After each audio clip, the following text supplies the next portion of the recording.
In 1948, in the segregated city of Birmingham, Alabama, a young boy named Harold Jenkins fell in love with the thunderous roar and rhythmic clatter of trains. His father, Luther, worked on the railroads, and Harold dreamed of one day becoming an engineer, of commanding one of those powerful steel giants. But this was the Deep South, a place where a young black man's dreams were often derailed by the color of his skin. The world had other plans for Harold. In 1968, a letter arrived that would change his life forever. It was from the United States government, the draft. At just 20 years old, Harold Jenkins was going to war. His mother Mary, a nurse accustomed to mending others, cried all night, unable to mend her own breaking heart. His father, a man of few words, simply told him, "Do what you have to do, son, but come back." Those words would become Harold's lifeline. After months of grueling training at Fort Benning, he was shipped out to the green hell of Vietnam, near Da Nang. He was no longer a boy with a dream of trains. He was an infantryman, tasked with patrolling villages and clearing minefields in a land he didn't understand. The heat was a physical weight, suffocating and relentless. The mosquitoes were a constant, buzzing torment, and every single step was a gamble with death. The first time an explosion ripped through the air nearby, Harold hit the dirt on pure instinct. When the dust settled, he saw that his friend Parker, a kid from New York, hadn't been so lucky. That night, as Harold tried to write a letter home, the ink smudging from the humidity and his own trembling hands, he knew a part of him had died with Parker. The boy from Alabama was gone, replaced by a soldier who would never be the same. Month after agonizing month, survival became a brutal education. He learned to read the jungle, to spot the subtle signs of a hidden trap. He grew accustomed to the acrid smell of gunpowder and the constant, damp chill that clung to his uniform. He became a leader, guiding his squad through the treacherous beauty of the rice paddies. But every small victory was paid for in blood. He saw friends vanish in the blink of an eye, and the soldiers who survived carried a vacant, haunted look in their eyes. But the enemy wasn't just in the jungle. Harold fought another war every single day, a battle against the racism that had followed him across the Pacific. Some white officers treated him and the other black soldiers with a thinly veiled contempt. He endured the silent insults, the dismissive glances, the quiet segregation within the ranks of an army supposedly united. Yet out of this shared struggle, a powerful brotherhood was forged. Among the black and Latino soldiers, a bond deeper than blood was formed. In the suffocating jungle, under the constant threat of death, Harold would later say, "Color didn't matter, only who had your back." They were brothers in arms, watching out for each other when no one else would.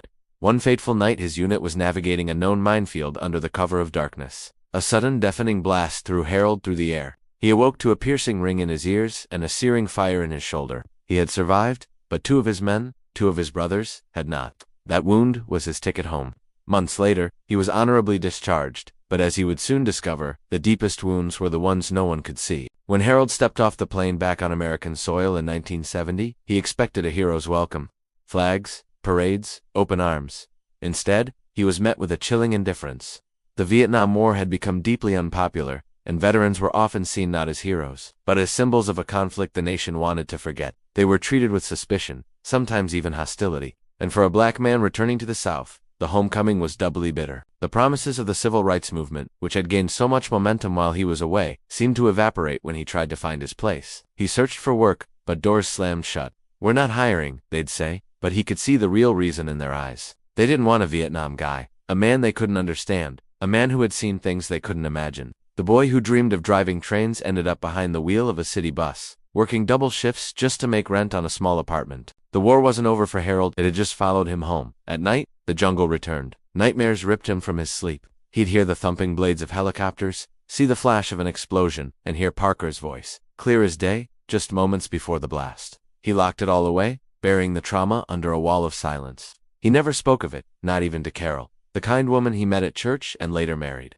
For decades, the shadows of the rice fields remained his own private hell. Years turned into decades. Harold continued, driving his bus, raising a family, living a quiet, unassuming life. The war was a locked room in his mind, the key long thrown away. Then one afternoon, a small moment changed everything. A young passenger on his bus, a teenager, pointed to the faded military pin Harold always wore on his jacket. "Sir," the boy asked, "were you in Vietnam?"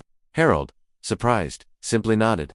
The boy's next words struck him with the force of a physical blow. "My granddad was too. He says you guys were the forgotten ones." The forgotten ones. The phrase echoed in Harold's mind long after the boy had left the bus. It wasn't an accusation, it was a statement of fact. That night, for the first time in over 30 years, Harold decided to stop running. He found the local Veterans Center and, with a knot of fear and hope in his stomach, walked inside. He joined a support group, a circle of men with graying hair and eyes that held the same shadows as his own. He listened to their stories. He shared his. He cried, and slowly, painstakingly, the healing began. Harold didn't just heal, he became a healer.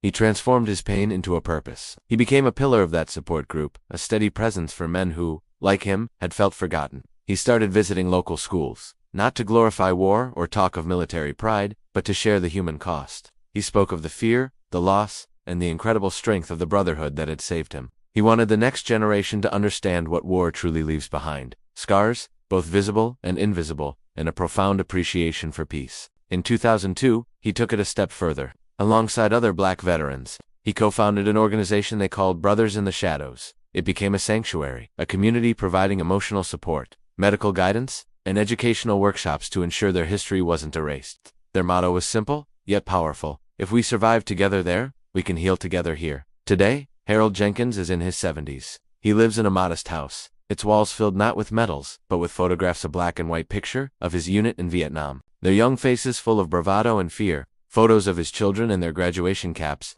and a picture of a vibrant community mural painted in his honor. Every Veterans Day he sits quietly at the local memorial, his old army cap on his head, holding a single white flower for the brothers he lost. When people ask if he hates the war that took so much from him, his answer is calm and measured. "The war took a lot from me," he says, "but it also taught me what peace is worth." Sometimes, as the sun sets and casts long shadows across the marble names etched into the memorial, Harold closes his eyes.